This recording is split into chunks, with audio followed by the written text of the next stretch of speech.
Demonstran anti perang berkumpul di Tel Aviv pada Sabtu waktu setempat untuk menuntut penghentian perang. Aksi ini terjadi di tengah masa gencatan senjata antara Israel dan Lebanon yang sedang berlangsung. Ratusan pengunjuk rasa berkumpul dan mendengarkan pidato dengan lilin-lilin yang dinyalakan untuk mengenang para korban dari perang Hamas-Israel. Aksi unjuk rasa ini menyusul pengumuman Presiden Donald Trump yang menyatakan bahwa blokade di pelabuhan Iran akan tetap berlaku sampai perjanjian damai tercapai. Iran kemudian menyatakan bahwa Selat Hormuz tetap berada di bawah kendali ketat mereka, menyusul pelanggaran berulang yang dilakukan Amerika Serikat.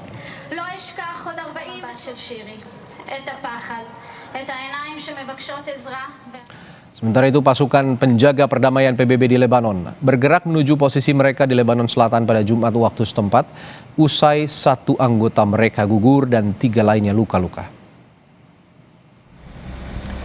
Kendaraan dan personel UNIFIL serta Angkatan Darat Lebanon bergerak di sepanjang jalan antara Marjayun dan Al-Hayam.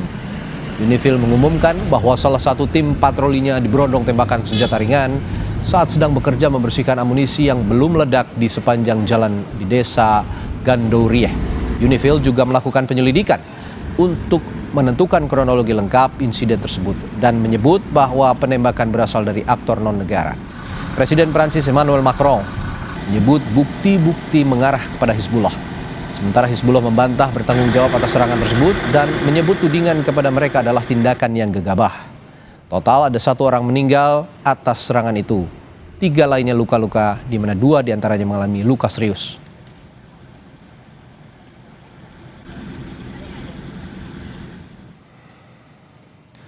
Naim Qassem, pemimpin Hizbullah, dalam sebuah pernyataan yang dibacakan oleh presenter televisi Al-Manar Lebanon, membantah dokumen yang diterbitkan oleh Departemen Luar Negeri Amerika Serikat yang diklaim oleh Trump sebagai isi perjanjian gencatan senjata antara Lebanon dan Israel. Teks perjanjian gencatan senjata Israel 10 hari antara Iran dan Lebanon yang ditampilkan pihak Amerika Serikat digambarkan merupakan perjanjian perdamaian permanen dengan Lebanon. Namun tetap memberikan Israel hak untuk mengambil semua tindakan yang diperlukan untuk membela diri kapan saja selama masa gencatan senjata. Qassem mengatakan gencatan senjata tersebut harus mencakup penghentian total semua permusuhan dan bahwa Hizbullah akan menanggapi pelanggaran jika terjadi serangan. قرأنا منشورا صادرا عن وزارة الخارجية الأمريكية عنوانه اتفاق وقف إطلاق النار بين لبنان وإسرائيل نيسان 2026 صدر بعد سريان وقف إطلاق النار، وهو لا يعني شيئا على المستوى العملي، ولكنه إهانة لبلدنا ووطننا لبنان أن تملي نصه أمريكا وتتحدث باسم الحكومة اللبنانية، حيث ورد في مطلع البيان: وافقت حكومة إسرائيل وحكومة لبنان على نص البيان التالي. والكل يعلم بأن حكومة لبنان لم تجتمع ولم تصدر الموافقة على هذا البيان. Rumah sakit pemerintah Tebenin di Lebanon Selatan rusak akibat serangan udara Israel. Rekaman yang diambil pada hari Sabtu menunjukkan kendaraan dan bangunan yang rusak di sekitar rumah sakit, serta kerusakan internal pada atap dan sejumlah ruang di dalamnya. Direktur rumah sakit mengatakan bahwa fasilitas perawatan kesehatan itu telah menerima sekitar 900 korban luka selama perang dan mencatat bahwa rumah sakit dan area di wilayahnya sengaja jadi sasaran Israel. بشكل عام كان الموضوع ماشي الحال. الإكيب اللي عم يعمل كان كافي. عندنا أكثر من 10 أطباء كلهم جراحين وجراحة أعصاب وجراحة عامة وجراحة عظم، لأن هي فائقة في طبيب وطبيب بنج. لا اللي صار القصف حول المستشفى اللي أدى هيدا لضغط نفسي شديد على الموظفين، لأنه كان عندنا أكثر من 70 موظف بكل الأقسام كانوا موجودين. هالموظفين صار عندهم ضغوطات نفسية كتير قوية، أدت طبعا هذه في منه صار عندهم صدمات نفسية من الموظفين، لأنه المسافة اللي بتبعد بين الغارات اللي صارت على المستشفى اللي حول المستشفى والمستشفى، يعني المسافة كتير قريبة لا تتعدى 100 متر أو 150 متر، وهذه تركت آثار سلبية على المستشفى، دمار في خراب بالطوارئ بالأقسام من زجاج وغيره وبعض الأجهزة تأذت.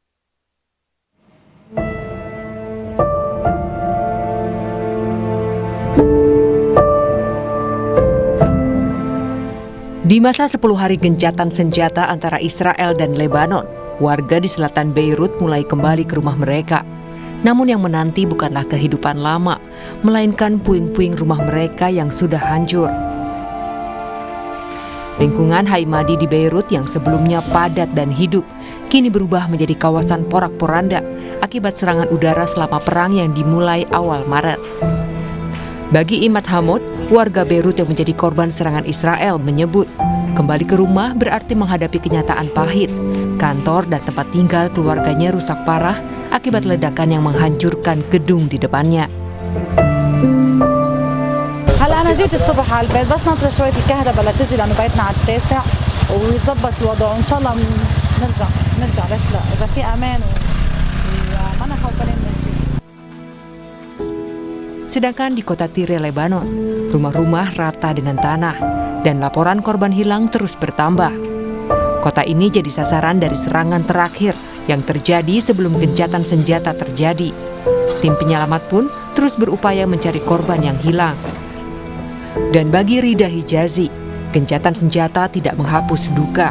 Saudaranya masih terkubur, dan rumah yang dulu menjadi tempat bernaung kini hanya tersisa kenangan.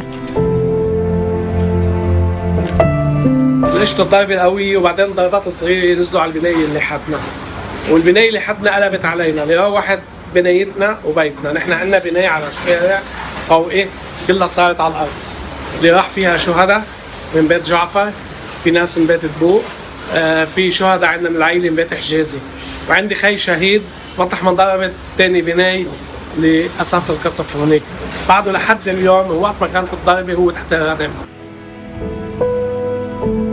Ketakutan dan ketidakpastian masih menyelimuti warga Lebanon.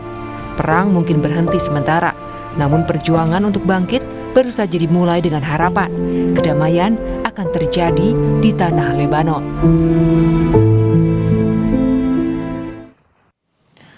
Tiga hari lagi gencatan senjata Amerika Serikat dan Iran berakhir, tapi titik terang soal negosiasi putaran kedua belum juga terungkap. Kami punya ulasannya setelah jeda. Soal ini di Sapa Indonesia Malam, tetaplah bersama kami.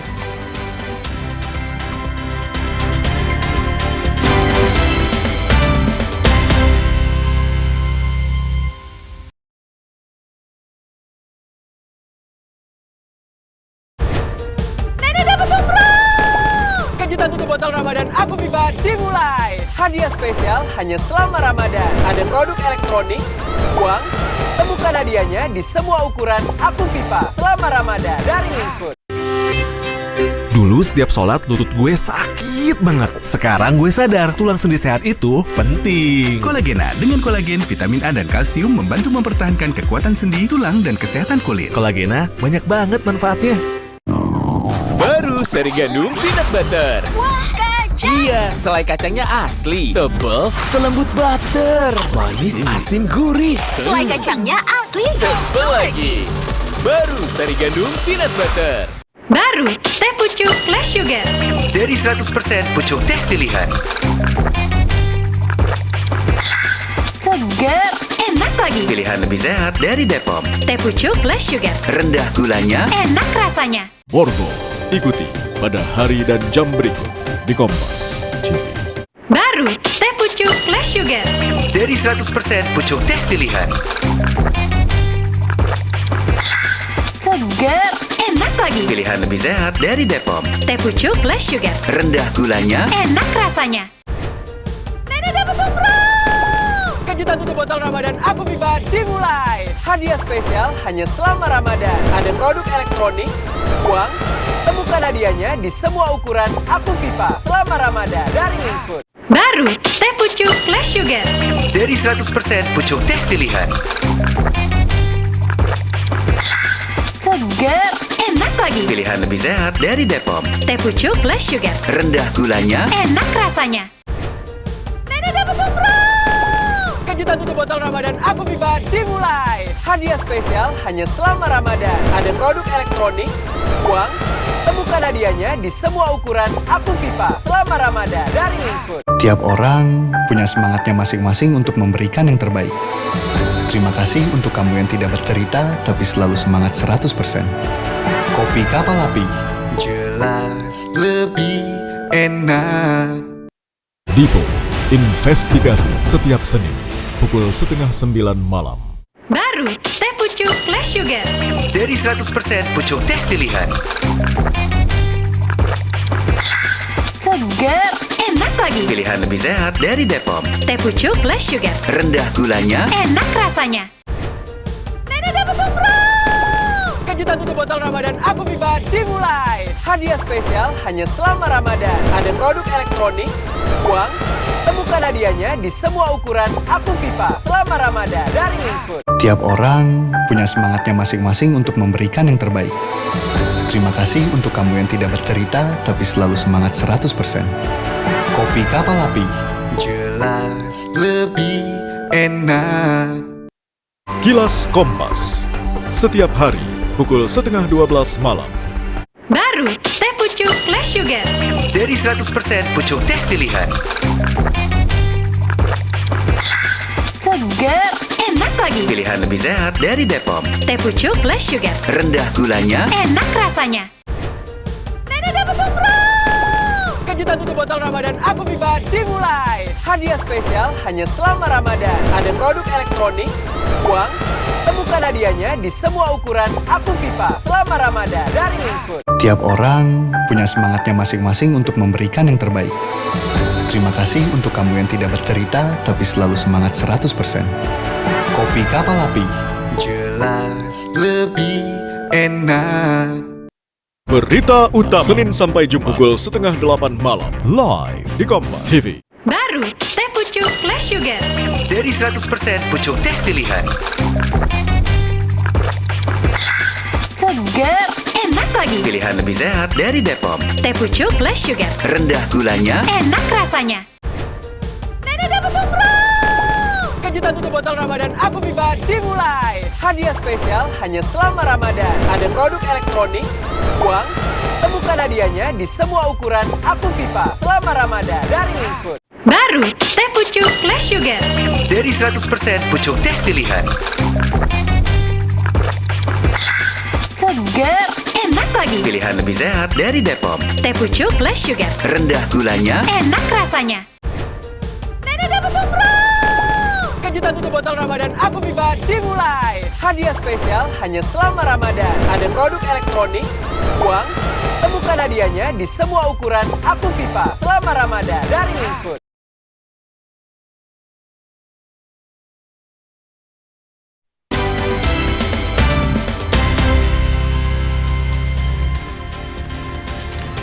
Saudara, negosiasi lanjutan antara Amerika Serikat dan Iran diselimuti ketidakpastian.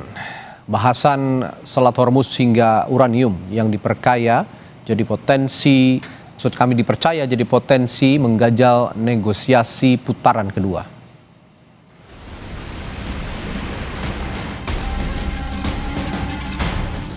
Putaran kedua negosiasi Amerika Serikat dan Iran terus dibayangi ketidakpastian. Tegangan kedua negara semakin kuat terasa, bukan karena serangan udara, tapi melalui konfrontasi di perairan. Pasalnya, Iran kembali menutup Selat Hormuz hanya beberapa jam setelah sempat membuka jalur itu secara terbatas. Alasannya karena Amerika Serikat masih memblokade pelabuhan dan kapal-kapal Iran. کامل و هوشمندانه ایران اسلامی است هر زمانی با مقتضیات خودش از این تنگه استفاده میکنه و آمریکایی‌ها باید بپذیرن که اینجا محل قلدری نیست.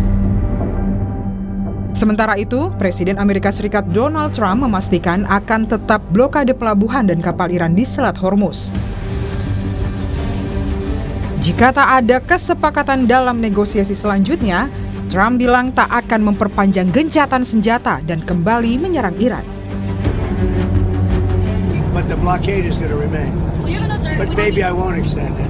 So you have a blockade, and unfortunately we'll have to start dropping bombs again. Asa damai tercapai di negosiasi putaran kedua juga masih jauh panggang dari api. Saat AS dan Iran belum mencapai titik temu terkait pembahasan soal uranium. Trump mengklaim negosiasi akan berjalan cepat karena Iran sudah setuju sebagian besar kesepakatan, termasuk soal menghentikan pengayaan uranium. Trump bilang akan dapat semua debu nuklir atau material uranium yang diperkaya secara gratis. This process should go very quickly, and that most of the points are already negotiated and agreed to. You'll be very happy. The USA will get all nuclear dust. They will never have a nuclear weapon. Iran membantah klaim Trump dan menegaskan tak akan memindahkan uranium tersebut ke tangan siapapun. Iran menambahkan, isu pemindahan uranium tidak pernah menjadi bagian pembahasan dalam negosiasi. Iran ingin perang berakhir serta pencabutan sanksi dan kompensasi. urانیوم غنی شده ایران به هیچ عنوان قرار نیست به جایی منتقل بشه. به همون اندازه که خاک ایران برای ما مهم هست و مقدس هست، این موضوع هم برای ما اهمیت داره. Gencatan senjata terhadap Iran yang sebelumnya diumumkan Trump pada 8 April lalu akan berakhir pada 22 April mendatang. Akankah kesepakatan tercapai sebelum kedua negara kembali saling serang? Saudara, 3 hari lagi gencatan senjata Amerika Serikat dan juga Iran berakhir. Sementara kepastian negosiasi putaran kedua terus dinanti. Lalu bagaimana strategi diplomasi kedua negara dan apa saja faktor yang bisa menggagalkan negosiasi selanjutnya? Kita bahas bersama pakar Timur Tengah Universitas Padjadjaran, Dina Wisnu, dan juga pengamat militer Center for Intermestic and Diplomatic Engagement, Said Anton Ali Abbas. Selamat malam Mas Anton, Bu Dina. Malam. Iya, selamat malam. Ya, saya ke Mas Anton dulu. Apa saja Mas Anton kira-kira faktor yang berpotensi menggagalkan negosiasi putaran kedua dari kedua sisi, terutama di tengah Amerika Serikat dan Iran saling blokade di Selat Hormuz ini? Ya, setidaknya saya ngelihatnya ada 2 hal ya yang menjadi krusial. Yang pertama adalah memang negosiasi ini itu didasari dengan defisit trust gitu ya, dan ini diakuin gitu. Jadi bagaimana Kalibaf misalnya ketua parlemen Iran itu mengakui saat bertemu dengan Vance bahwa Vance juga mengatakan bahwa mereka datang dengan niat baik, dan Kalibaf juga bilang mereka datang niat baik. Problemnya adalah tidak ada trust terhadap Amerika Serikat, dan Kalibaf kala itu menyatakan dengan tegas bahwa tugas utama sebelum kita negosiasi adalah bangun dulu trustnya gitu. Nah itu yang kemudian kenapa kemudian perundingan ronde pertama itu hanya berakhir dengan cepat, karena Iran merasa Amerika itu tidak membangun trust pada awalnya. Justru yang dilakukan oleh Trump berulang kali melakukan ancaman, melayangkan ancaman kepada Iran. Itu yang satu. Yang kedua memang kemudian materinya gitu. Saya melihat ada 3 materi krusial yang kemudian bisa potensi menjadi deadlock. Yang pertama adalah tentu saja perang regional. Ini sedikit banyak memang ada indikasinya ketika misalnya ada perdamaian kemarin, ada gencatan senjata kemarin, lalu kemudian disambut oleh Menteri Luar Negeri Iran gitu ya, lalu juga dengan walaupun itu juga tidak berlangsung lama, kemudian Selat Hormuz kembali ditutup ya gitu. Itu yang pertama itu perang regional. Yang kedua tentu saja bicara tentang nuklir gitu. Ini terlepas Iran punya atau tidak punya gitu senjata nuklirnya. Yang ketiga tentu saja terkait Selat Hormuz, dan terkait nuklir ini nih jauh lebih kompleks sebenarnya, karena ketika bicara tentang nuklir ini nanti akan bicara misalnya tentang bagaimana pencabutan sanksi, bagaimana kompensasi, lalu juga bagaimana aturan main ketika mereka melakukan gencatan senjata dan lain-lain. Ini jauh lebih kompleks. Karena itulah kemudian bagi saya 2 hal utama ini yang sangat punya potensi. Apakah kemudian nanti hari Rabu, kan ini ada kabarnya lah nanti Wapres dan juga tim delegasi Amerika Serikat akan datang lagi ke Islamabad pada hari Selasa ke Islamabad, dan kalau misalnya itu bisa deal maka hari Rabu akan ada tanda tangan. Trump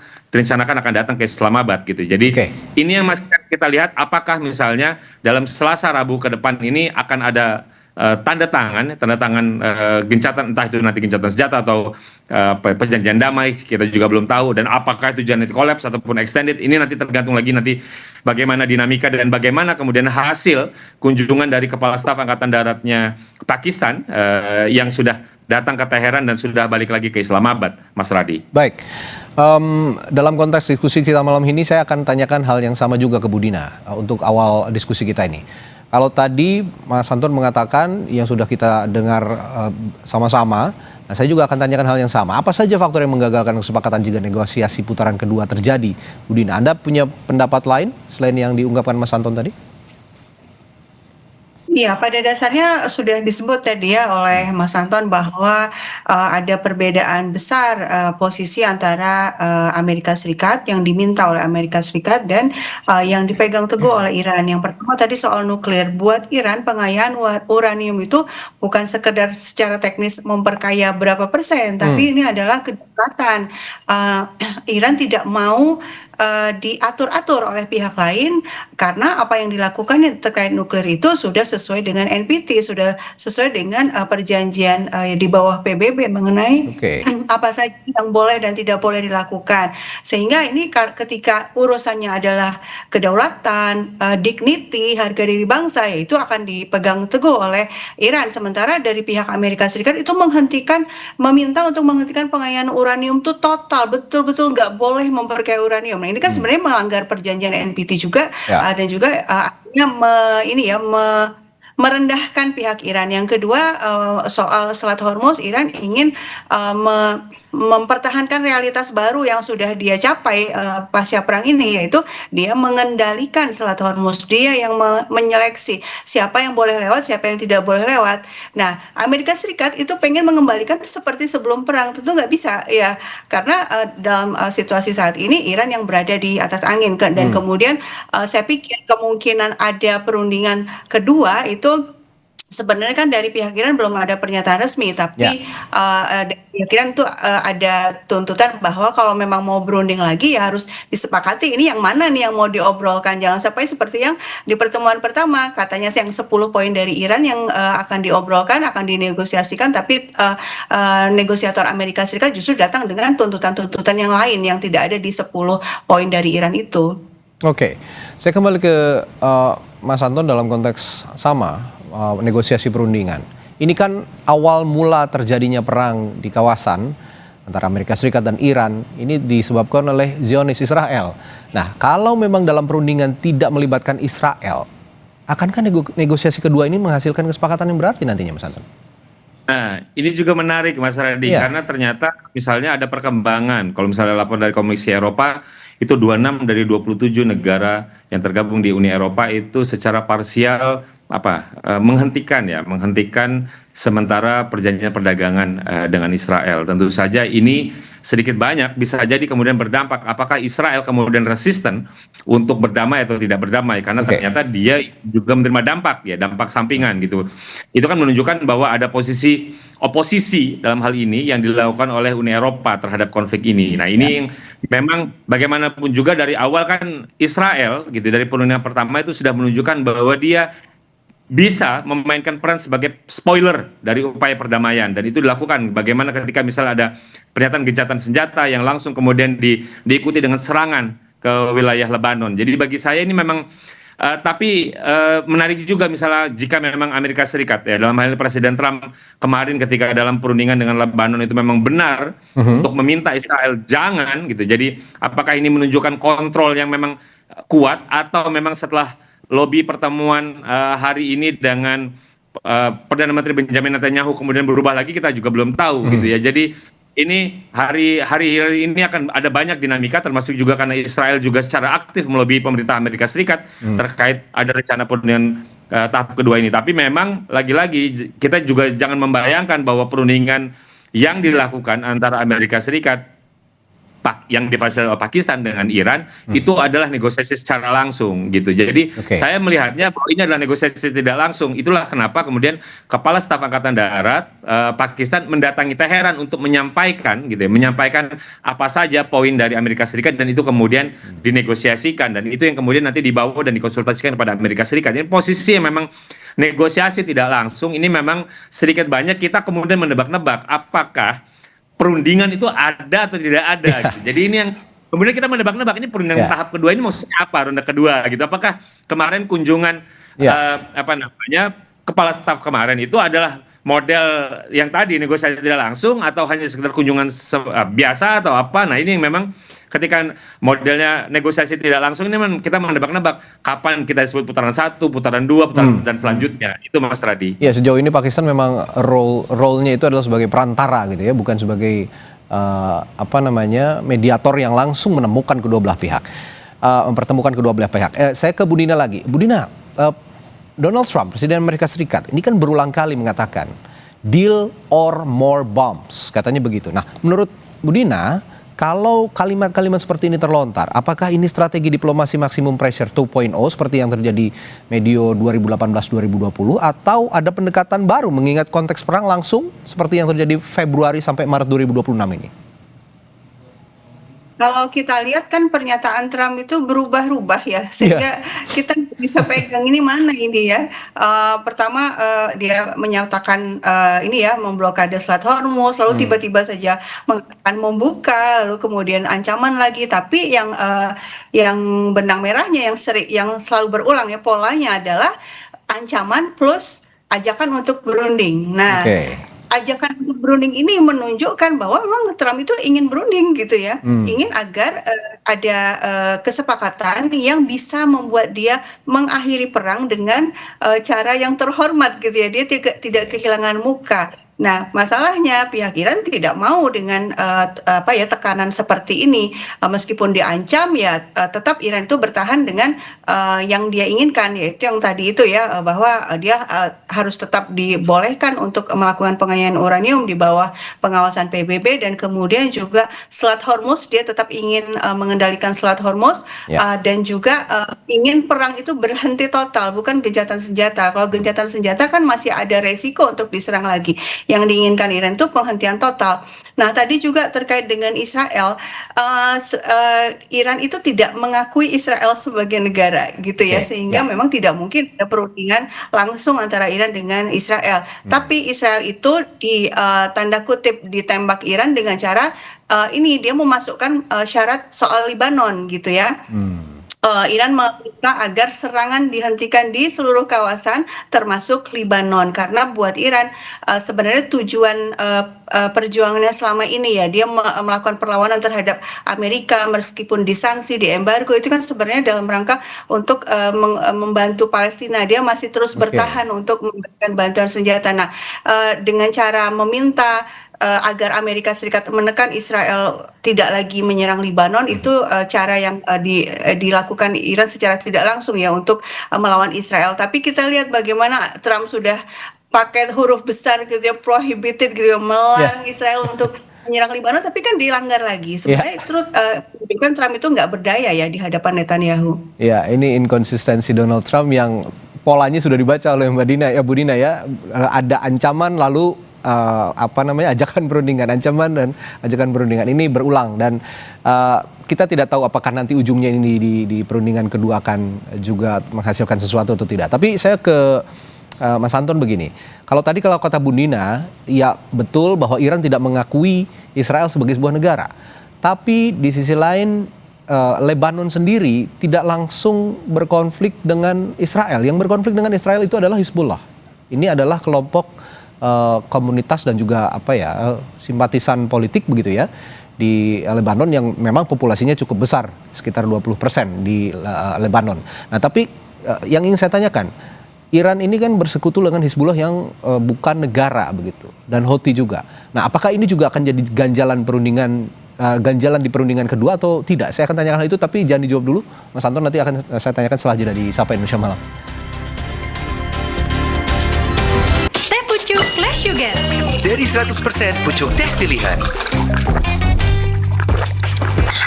Seger, enak lagi. Pilihan lebih sehat dari Depom. Teh pucuk Clash Sugar, rendah gulanya, enak rasanya.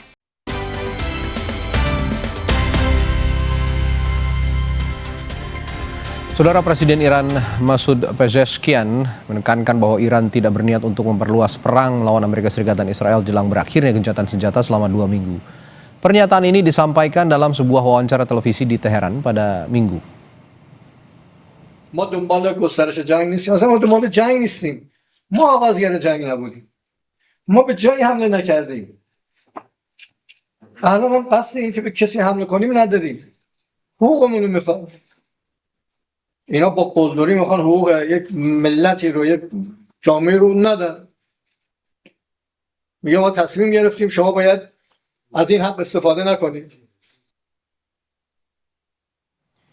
Ya, kita lanjutkan lagi perbincangan bersama Ibu Dina Sulaiman dan juga Mas Anton Ali Abbas. Tadi saya sebelum jeda bertanya ke Mas Anton soal posisi Hizbullah dan Houthi. Apakah ini akan juga jadi ganjalan perundingan kedua antara Iran dan Amerika Serikat, mengingat Hizbullah dan Houthi ini bukan sebuah negara, melainkan komunitas ataupun aliran politik tertentu begitu, Mas Anton? Ya, saya sih melihatnya Iran punya kontrol yang baik ya, kerjasama kontrol yang baik terhadap dua kelompok ini, baik itu Hizbullah maupun Houthi gitu. Jadi serangan-serangan yang mereka lakukan itu kan juga atas dasar solidaritas mereka kepada kondisinya Iran diserang gitu ya. Jadi saya tidak melihatnya bahwa mereka akan menjadi spoiler gitu. Justru memang Iran yang menjadi spoiler. Justru ya, jadi kalau tadi saya ingin menambahkan terkait ucapannya Mbak Dina bahwa memang si Trump ini memang Presiden Trump ini kan memang dari sisi pernyataan memang berubah-ubah, tapi saya khawatirnya justru ada potensi eskalasi yang akan membesar. Kenapa? Karena gejalanya itu justru terjadi penguatan militer ke kawasan, karena ada pasukan yang ditambah, lalu juga ada aset kapal yang ditambah gitu. Jadi dengan kata lain, ketika kita terjadi ada pergeseran kekuatan militer ke kawasan, bisa jadi memang pause ini digunakan oleh Trump untuk persiapan serangan darat mungkin gitu ya. Tentu saja itu yang kita sangat hindari. Tapi lagi-lagi kalau misalnya saya melihat gejalanya Trump cukup serius untuk kemudian melakukan pergeseran, karena itu kan sebenarnya adalah gestur, sebuah indikasi gitu. Jadi kalau memang Trump ingin berdamai, tentu saja dia tidak perlu repot-repot menggeser pasukan. Justru kan ini pergeseran pasukan cukup serius malah di jeda saat ini. Itu sih Mas. Jadi yang pertama adalah kalau terkait dua aktor non negara tadi, Houthi dan Hezbollah, saya tidak melihat bahwa kemudian mereka akan potensi jadi spoiler. Justru yang jadi spoiler saya melihatnya adalah potensinya adalah pada Israel, Mas Radi. Baik. Menarik sekali Bu Dina bahwa beberapa waktu yang lalu Menteri Luar Negeri Iran Abbas Araghchi sempat tercetus kalimat bahwa jika perwakilan Rusia dan Tiongkok akan ikut turun dalam proses negosiasi, mungkin kondisinya akan berbeda dan kata sepakat ya meskipun tidak mudah untuk dicapai, tapi akan lebih mudah jalannya untuk mencapai kata sepakat. Nah, menurut analisis Anda, akankah perwakilan Rusia dan Tiongkok ikut turun bersama Pakistan jika negosiasi kedua terjadi, dan seberapa perlu mereka langsung ikut hadir di sana? Ya, yang pertama mengenai kehadiran mediator ya dalam sebuah perundingan itu harus dua pihak yang berkonflik ini sama-sama terima gitu ya. Nah, sekarang apakah Amerika Serikat menerima Rusia jadi mediator? Apakah menerima kalau China jadi mediator? Saya tidak yakin, karena ada ego juga ya, ada gengsi juga, kok bisa China yang malah menjadi mediator gitu kan. Yang kedua, saya pikir situasi yang saat ini terjadi itu buat Cina sebenarnya tidak gawat-gawat amat ya. Artinya buat Cina suplai minyak dan gasnya masih tetap lancar karena hubungan baiknya dengan Iran, dan juga selain kalau tidak bisa Selat Hormuz juga masih bisa lewat jalan darat. Jadi produk-produk antar negara dari China ke Iran, ke China itu masih bisa lewat, sehingga China ini lebih sikapnya lebih konservatif ya. Dia cukup duduk tenang melihat bagaimana kerepotan dengan situasi yang ada sekarang. Dan saya ingin menambahkan sedikit soal Ansarullah dan atau yang sering disebut Houthi dan Hizbullah ini. Kalau kita lihat pada tanggal 28 Februari itu, Trump itu kan menyatakan alasan perangnya itu macam-macam ya. Ada soal nuklir lah, ini. Tapi juga dia menyebutkan bahwa Iran ini mendukung terorisme, tanda kutip. Yang dimaksud terorisme adalah Hizbullah dan Ansarullah ini ya. Kenapa kok disebut teroris? Karena mereka menyerang Israel. Jadi buat Amerika yang menyerang Israel itu dianggap sebagai teroris. Artinya ini sebenarnya faktor penting juga ya mengapa Amerika Serikat dan Israel itu menyerang Iran ya, karena Iran memang betul ya memberikan baik itu bantuan senjata secara langsung atau kalau untuk Ansarullah Yaman itu memberikan bantuan teknologi sehingga mereka bisa membuat rudal-rudalnya sendiri, dan juga bantuan kepada pejuang-pejuang di Palestina. Ini yang membuat Israel tuh betul-betul ingin agar pemerintahan Iran ini ditumbangkan, digulingkan, dan bisa muncul pemerintahan baru yang tidak lagi melakukan perlawanan ya terhadap Israel. Nah, inilah sebabnya perundingan di Pakistan itu kalau versi pemerintah Iran itu sebenarnya kayak gini, kalau saja Amerika itu datang ke perundingan dengan American First itu gampang gitu, bisa dijalin kesepakatan dengan segera, tapi masalahnya Amerika Serikat itu selalu memasukkan Israel gitu, selalu ingin melindungi Israel sehingga sulit untuk dicari jalan tengah. Oke, kalau begitu gini, terakhir untuk masing-masing narasumber saya ke Mas Anton dalam konteks moderate and sacrifice. Terakhir, seperti jalan tengah perang kedua negara ini yang perlu ditempuh apa saja dan apa juga yang perlu dikorbankan satu sama lain, Mas Anton? Saya pikir ketika kita bicara tentang Hormuz ya, tadi ada 3 hal itu. Saya pikir itu memang Hormuz yang mau tidak mau itu kemudian bisa menjadi titik temu. Kenapa? Di satu sisi yang dikorbankan adalah jelas kalau misalnya dia Hormuz kemudian diizinkan menarik tarif tol misalnya, itu kan artinya Amerika tidak mau bertanggung jawab terhadap kerusakan yang terjadi di Iran, kemudian Iran harus mencari uang sendiri. Jadi ada yang loss gitu dari sisi Iran karena dia harus mencari duit sendiri untuk membangun gitu, tapi dari sisi lain ada yang loss dari Amerika Serikat. Kenapa? Kan itu menunjukkan bahwa Iran punya sovereignty, punya kedaulatan dalam konteks Selat Hormuz gitu. Saya melihatnya dari cerita tentang apakah misalnya perang regional bisa dihentikan, ini juga berat. Lalu juga misalnya nuklir, ini juga tarik ulurnya berat karena ada banyak faktor-faktor lainnya yang ikut mengikuti. Yang ketiga adalah Selat Hormuz. Karena kenapa saya bilang Selat Hormuz lagi-lagi? Karena memang pemimpin tertinggi Iran, Pak Mujtaba, itu dari 10 tuntutan kan cuma 1 yang pernah dia sebut adalah terkait manajemen baru Selat Hormuz. Jadi kalau memang misalnya kita mau cari titik komprominya, saya pikir titik temunya adalah di Selat Hormuz karena ada banyak kepentingan yang ketemu di sana, baik itu yang terlibat langsung dalam konflik maupun juga yang tidak terlibat langsung tapi punya dampak, yang terdampak akibat konflik ini. Itu. Oke, baik. Kalau memang Selat Hormuz itu jalan tengah, apakah Budina setuju dan apa yang perlu dikorbankan dari Selat Hormuz antara Amerika Serikat dan Iran? Kira-kira Budina?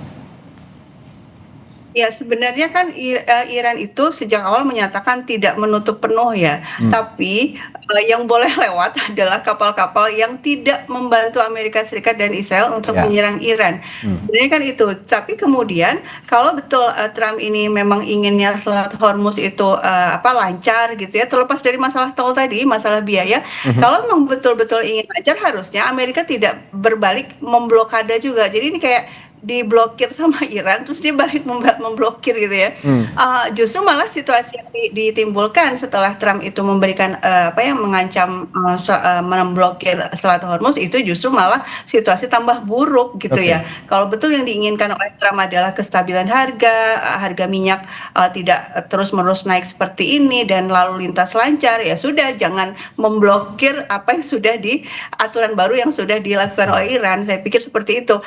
Dan tadi kan pertanyaannya nanti gimana nih, seperti apa jalan tengahnya? Saya pikir yang paling penting adalah tadi sudah disebut juga sama Mas Anton, yang paling penting itu trust ya, kepercayaan. Lah kalau pihak Iran terus-menerus istilahnya dikadalin ya, kan ini udah 2 kali nih perundingan, sedang berunding malah dibom. Dengan cara apa Iran bisa percaya kepada Amerika Serikat ya? Artinya Amerika yang perlu saya pikir mengoreksi perilakunya dan datang memperlakukan Iran sebagai partner negosiasi yang setara. Amerika Serikat yang perlu mengoreksi perilakunya dan juga Israel yang sering juga menjadi pemecah trust antara Amerika Serikat dan Iran. Ini yang sering kali memecah negosiasi antara kedua negara. Mudah-mudahan Amerika Serikat bisa meyakinkan Israel juga untuk tidak berlaku yang aneh-aneh lagi selama perundingan yang kedua ini, termasuk menyerang Lebanon kemarin ya.